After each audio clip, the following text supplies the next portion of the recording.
Okay guys, I'm here today with Giancarlo Bodoni, huge honor for me, Plácido. Guys, 1 month after the ADCC, where Giancarlo was the ADCC breakout, he won his first ADCC, and you did 4 matches and 3 submissions. And the only match that you didn't get a submission, you finished with the rear neck choke. Another 10 seconds probably you would have got it. Yeah, it was pretty close. Yeah, no, that's incredible. And guys, Giancarlo just shot an entire instruction all about front headlock attacks. And today you're gonna show the front headlock with guillotine, right? Yeah. So the main idea behind this video, or the main theme behind this video, is that when you're in front headlock position, or the way we differentiate it is actually chest to back in front of the elbows. You have 3 directions of attack, or the way that I like to map it is that I have 3 directions. 1, I can attack submissions from the front, okay, guillotines, variations of katagatamis, etc. You can look to get behind your training partner's elbows and go from chest to back in front of the elbows to chest to back behind the elbows, or we can go into short offense. If my training partner defends both, there's ways that we can get underneath and go into double legs, single legs, variety of different leg grabs, where we take away your training partner's ability to defend, where you take away your training partner's ability to sprawl. So instead of going into double legs from standing position, which it's a lot more difficult, we use the front headlock as a path to get to your training partner's legs. Man, that's incredible. So can you demonstrate? Yeah, so the guillotine, that's a move that I've always liked, and particularly the arm and guillotine. There's a lot of different variations of guillotines, but one of my favorites is a low wrist arm and guillotine, where from a front headlock situation, I'll start off with a chin strap on my training partner's chin. I'll start off with the shoulder and get a shoulder on the back of his neck, and then from here getting a hold of the tricep. Okay, now when I want to go and start setting up strangles from the front, oftentimes if I just try to attack his neck from here, it's pretty easy for him to start gathering his hands and starting to hand fight. So a lot of times what we'll do is we'll start creating the threat of the go behind, and as I start looking to go behind my training partner and he starts looking to move away, his hands start getting onto the floor, and from here he's more preoccupied with me getting behind him, and that'll create a situation where I have an opening to start attacking the neck. Okay, particularly when his hands on the floor just like this. He uses the hands on the mat to start circling away from me. That makes it so for a second he can't hand fight, and I can go in and start locking my hands. Okay, once I lock my hands, now from here we look to start standing up and lifting my training partner, exposing the waist. Okay, oftentimes he'll look to start grabbing my waist or my legs or whatever the case is, and now from here we can start looking to step off to an angle, throw my right leg over my training partner's back, and now from here, as I sit down to the ground, that gives me a closed guard situation. And from closed guard, whenever we can get closed guard, it's going to be the best option for us to finish this arm in guillotine. And now from here, we could start looking to drive our hips forward and get to a nice finish. Couple of key details. When I initially have the front headlock, I start off with a chin strap, okay? However, in order for me to get a proper stranglehold on him, I need to get coverage of both of his carotid arteries. So when I actually go in and actually lock my hands for the guillotine, I'll make a small adjustment where I shoot my hand in slightly deeper, and my thumb covers the carotid artery to a degree on this side. So I gooseneck my wrist. Where initially his chin sat right in the palm of my hand, I just shoot it slightly further to where his chin sits inside my wrist. Detail. That's a great detail. Because if not, you don't get sufficient, you don't cover the carotid artery enough. That's incredible. Yeah. And now from here, we shoot the hand in slightly deeper. We go in and we lock our own hand, grabbing the meaty part of our hand here, and I like to keep my fist closed so you can't grab my fingers. Now, once I lock up, from here, I start to stand up, and I always try to get to a closed guard whenever I can, particularly for this guillotine, okay, and you'll see why in a second. I step over first with the left leg because I don't want him stepping across my body. So I step with the left leg first, and as we sit, we take that closed guard position. In terms of finishing, I try to narrow it down to about 6 different things that I focus on, especially from closed guard.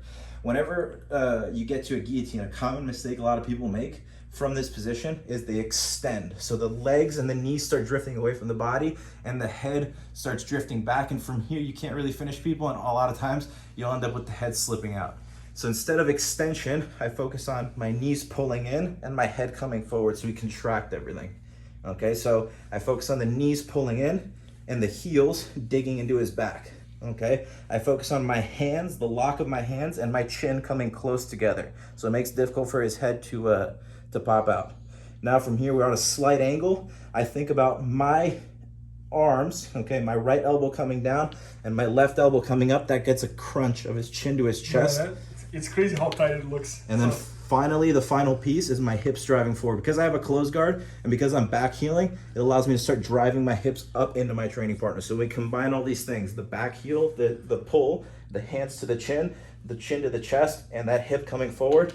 We come in and we get good finishes. And finally, I like to roll my wrist into my training partner's throat. Oh, but then do the wrong way again without the 6 details, just so they can see the difference between when you do it wrong and when you do it right, because it's visually like you should feel it. Yeah, that's true. Let's do it. Yeah. It works. So we come in, I get his head in. So if I do it incorrectly, you can finish some people, but anybody tough like Bernardo's not going to tap if I'm just here trying to extend and squeeze. Eventually he's going to use his hands, the head's going to slip out. So you feel a little bit of pressure, but it's nothing crazy, right? But now from here, if I focus on the feet back heeling, the knees pulling, the hands and the chin coming close together, me crunching my chin to his chest, me rolling my wrist, and me driving my hips forward. Oh my God. We get a nice finish. Oh, it's super tight. With arming. Super tight. I wish it was you over here to I did the super tight. So, and feel something behind the neck as well. Yeah. It's not only the choke. Yeah, crunching the chin to the chest helps a lot with both the strangle, but it puts some pressure on the neck. Even my throat now is like, it feels like a new. Yeah. Yeah, that's crazy. So it's a pretty tight move. I always like the arm and guillotine with the low wrist. And over time, because a lot of times it's hard to finish it, especially when guys are tough or they have thick necks. So just that goosenecking detail helped me. No, and I love how in the front headlock, you're kind of like creating a system with 3 options. Yeah.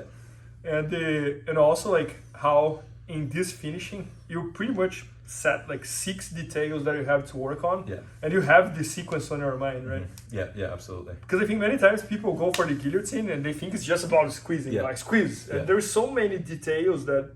Yeah, it's so much less about the locking of the hands, and it's actually the entire body working. So it's the legs, it's the hips, it's the crunching of the chin to the chest. So I try to focus on those 6 things whenever I teach it, and I think that it's really helped a lot with my personal success from this move, but also... No, and I think it's also a very good reminder to the brain to process the information as well. And by the way, I love it how like many times I see people attacking guillotines from the turtle, and they kind of like just sit. Yeah. You stand up, force them to posture up, and then you sit, right? Yeah, because if you just sit, you can do that, and I do that sometimes. But if you can expose their waist, it's much easier to get to a closed guard. And one of the things that I learned from John was he was like, whenever you can get a closed guard with an arm and guillotine, always take it.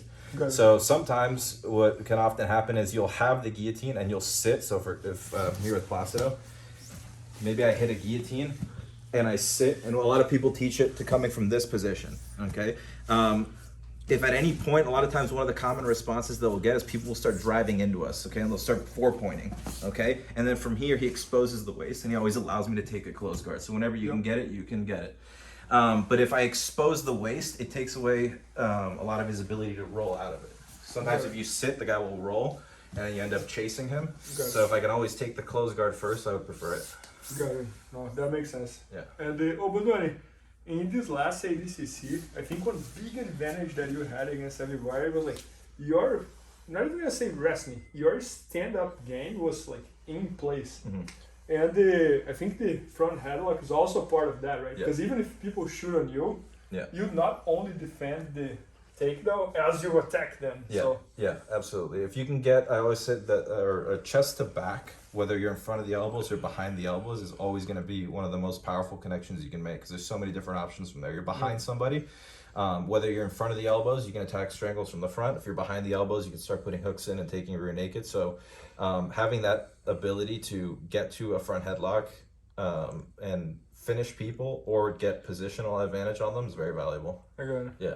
No, and I love the idea of the instructional, because for example, if someone wants to improve their standing, they could watch a wrestling video or whatever, but they won't learn how to attack from these problems and that. And that's kind of like what you're almost like focusing here. Yeah, I try to take away the element of shooting underneath somebody, because especially for people that haven't wrestled since they were like 5 years old, shooting underneath somebody's body weight and learning like at 30 years old or even in like your early 20s can be kind of difficult and intimidating. So, but getting to a front headlock isn't necessarily a difficult thing. In Jiu-Jitsu, we do that a lot. And one of the most common defenses is people try to stand up and get out, and when you start losing the front headlock and they start defending, it creates openings to the legs where you're not shooting underneath somebody's body weight. You're already at the legs. You don't have all that distance to cover. Almost like just taking advantage of the shot and the fact that it's... And yesterday, the move you showed was incredible. When they stand up, you open up all those doors. And Yeah, no, that's incredible. Guys, make sure to check it out. So Giancarlo is shooting this entire structure all about front headlocks, which was a big help for him to win the ADCC. And it's going to be at BJJFanatics.com very soon. Maybe by the time you're watching, it's already there. So make sure to check that out. And thanks so much, Mr. Bodoni. Thanks so much. Thanks, guys. Thank you, Plácido. Please help me out to grow my YouTube channel. Just click subscribe. And to watch more videos, just click under see more videos. I hope you enjoyed. BJJFanatics.com. Use the promo code YouTubeFaria to get 10% off any instructional video. Improve your jiu-jitsu faster.